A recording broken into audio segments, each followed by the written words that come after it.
शिक्षण सेवामध्ये आपलं स्वागत आहे।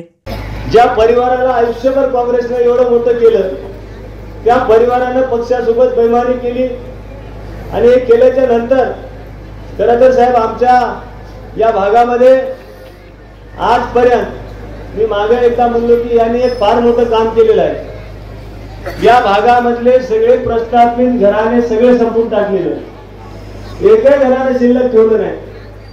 आमचे बारटकर साहेबांचे घराणं असेल, त्याचबरोबर आमच्या किनाळकर साहेबांचे घराणं असेल, एवढंच नाही प्रतापराव पाटील चिखलीकर लोकसभेला भाजपमध्ये गेले आणि याने तिथं पायगुण यायचा लागला, त्याला भाजप सोडून राष्ट्रवादीत जावं लागलं।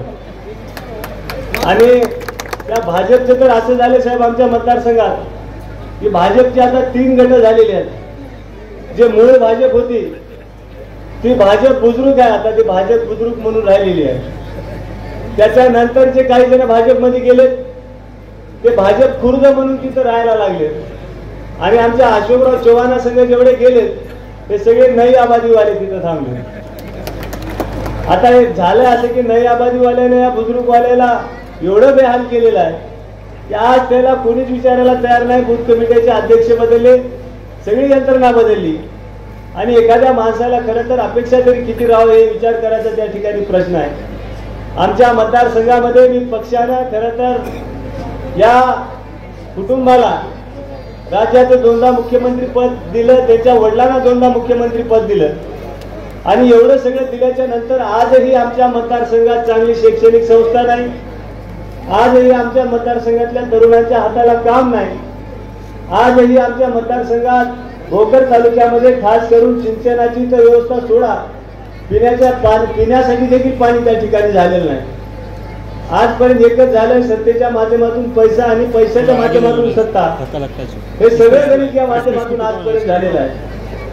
मी या निवडणुकीच्या निमित्तानं आपल्या सर्वांना देखील विनंती करतो की आपल्या सर्वांच्या आशीर्वादाने पक्षाला जे मला या ठिकाणी उमेदवारी दिलेले एक सर्वसामान्य कुटुंबातला कार्यकर्ता आहे, माझी संपूर्ण हयात काँग्रेस पक्षात गेली, वयाचे 20 वर्ष मी काँग्रेस पक्षाचा निष्ठावंत कार्यकर्ता म्हणून काम केलेलं आहे आणि या मतदारसंघामध्ये आज जे काही वातावरण आहे, जे काही परिस्थिती आम्हाला बघायला मिळते, या परिस्थितीमध्ये खरं तर मी एक सर्वसामान्य शेतकऱ्याचा मुलगा आहे। आमच्या इथं अजून कोणती मोठी सभा देखील झालेली नाही।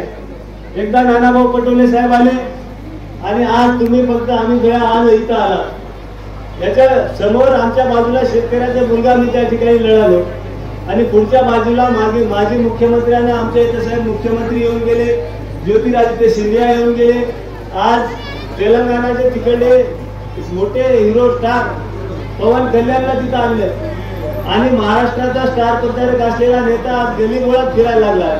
याच्यामध्येच तुमच्या सर्वसामान्यांचा सगळ्याचा विजय आहे आणि येणाऱ्या 20 तारखेला या भागात खरं तर साहेब आम्ही भाऊराव चव्हाण सहकारी साखर कारखान्याच्या माध्यमातून इतर सगळा शेतकरी वर्ग आहे। या कारखान्याचा एक विक्रम असा आहे की महाराष्ट्रात सगळ्यात कमी दर देणारा कारखाना आमचा भाऊराव चव्हाण सहकारी साखर कारखाना आहे। या कारखान्याचे 2500 रुपयाने भाव दिला आमच्या या भाऊराव चव्हाण सहकारी साखर कारखान्याचा। आमचे एकाचे 2 कारखाने झाले, 2चे 4 झाले, त्या 4 मध्ये 2 कारखाने विकले आणि ते आलेले भाजपमध्ये जायच्या पुढं बक्षीस म्हणून भाजपने 150 कोटी यांना अनुदान पण दिलं। पण आज घडीला आमच्या या सभासदांना शेतकऱ्याला 2500च्या वर एक खडकू सुद्धा दिलेला नाही। ते जे बाकीचे आहेत मी तुम्हाला वेळोवेळी सांगतो, आता साहेबांच्या पुढे सांगणार नाही, हे सगळे आपला हप्ता जे आहे हे खरं तर आता आपल्या बँकेत तुम्हाला जायची गरज नाही, तुमच्या घरी पाया पडून हप्ता जमा होणार आहे। ते हप्ता आपण सगळ्यांना या ठिकाणी स्वीकारायचा आहे। बाजूला लागून अमित देशमुख साहेबांचा कारखाना लातूर जिल्ह्यात 3200 रुपये भाव त्या कारखान्याचा दिला जाते। त्या 3200 त्या म्हणजे मला वाटतं की साहेब तिथलं एखादं जर कोणी तज्ञ असलं तर आमच्या इथं पाठवून द्यायला शिकायला तरी जरा भेटत। आणि आज इथं सगळ्याला फक्त आणि फक्त धमक्या द्यायचं काम चालू आहे। या ठिकाणी प्रत्येकाला सभेत कोणी गेलं, आम्ही कोणाच्या घरी गेले की त्याला प्रेशर आणल्या जाते, त्याला धमक्या दिल्या जातात, पैशाचा आम्ही दिल्या जाते। पण मी या ठिकाणी त्याला सांगू इच्छितो की सत्ता काय आयुष्यभर कोणाच्या घराची दासी नसते।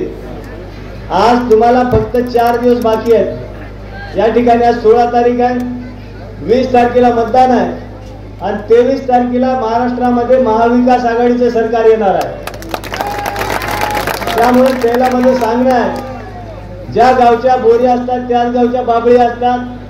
वागत असताना जरा हिशोबानं वागा, उद्या आमचे दिवस येतील मग आम्ही त्या ठिकाणी ध्यान ठेवू. पोलीस प्रशासन असेल, तहसील प्रशासन असेल, वेगवेगळे प्रशासन असतील, तुम्हाला सगळ्याला सांगालो की या निवडणुकीच्या निमित्तानं जास्त आरी जाऊ नका. कारण उद्या आम्ही सत्तेत येणार आहोत. आमचे अमित भैया तिथं राज्याचे प्रमुख म्हणून राहणार आहे. उद्या जास्त कोणाच्या आरी जायचं काही कारण नाही. आणि सर्वसामान्याला सांगतो, आपला विजय या भोकर विधानसभा मतदारसंघातून जनतेचा जो आशीर्वाद आहे, जनतेचं जे पाठबळ आहे, भोकर विधानसभा मतदारसंघात भूमिपुत्राचा विजय 100% होणार आहे. त्यांनी काही जरी केलंय, तुम्ही काही कुठली काळजी करायचं कारण नाही. आपल्यासोबत अमित भैयाचा आशीर्वाद आहे, आदरणीय नाना भाऊचा आशीर्वाद आहे, खास करून राहुलजी गांधी साहेबांचा सुद्धा आशीर्वाद आपल्या सगळ्यांच्या सोबत आहे. मी पुन्हा एकदा आदरणीय अमित भैयाचं या ठिकाणी मनापासून आभार मानतो की साहेब, आपण आमच्यासारख्या कार्यकर्त्यावर विश्वास ठेवला, इथं एवढी मोठी आपण जबाबदारी आमच्यावर दिली आणि तुम्हाला शब्द देखील देतो की आपण दाखवलेली जबाबदारी हे 100% आम्ही सार्थ करून दाखवू, असा विश्वास तुम्हाला या निमित्तानं देतो.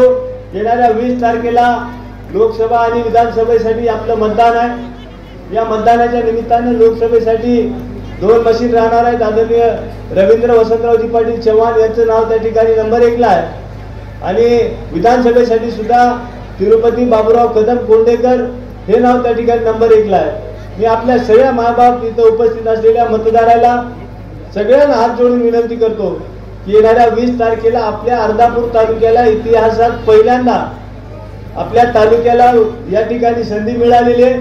पहिल्यांदा या ठिकाणी तिकीट मिळालेलं आहे. त्यात 2014 मध्ये आमच्या काकाला तिथे तिकीट आलं होतं, पण जबरदस्ती करून त्या ठिकाणी त्यांच्याकडून लिहून घेतलं गेलं की मी दवाखान्यात ऍडमिट आहे, मला ज्या ठिकाणी उभं राहायची त्या ठिकाणी माझी आता परिस्थिती नाही. असं करून आजवर जे चाललंय, आजपर्यंतच्या इतिहासाचा सगळ्याचा या ठिकाणी आपल्या तालुक्याला बहुमान मिळालेला आहे आणि आपण तो सार्थ करून दाखवसाल अशी अपेक्षा आपल्याकडून व्यक्त करतो. आपण सगळेजण या ठिकाणी उपस्थित राहिलात त्याबद्दल आपल्या सर्वांचं मनापासून आभार मानतो व आपली जागा घेतो. जय हिंद, जय महाराष्ट्र.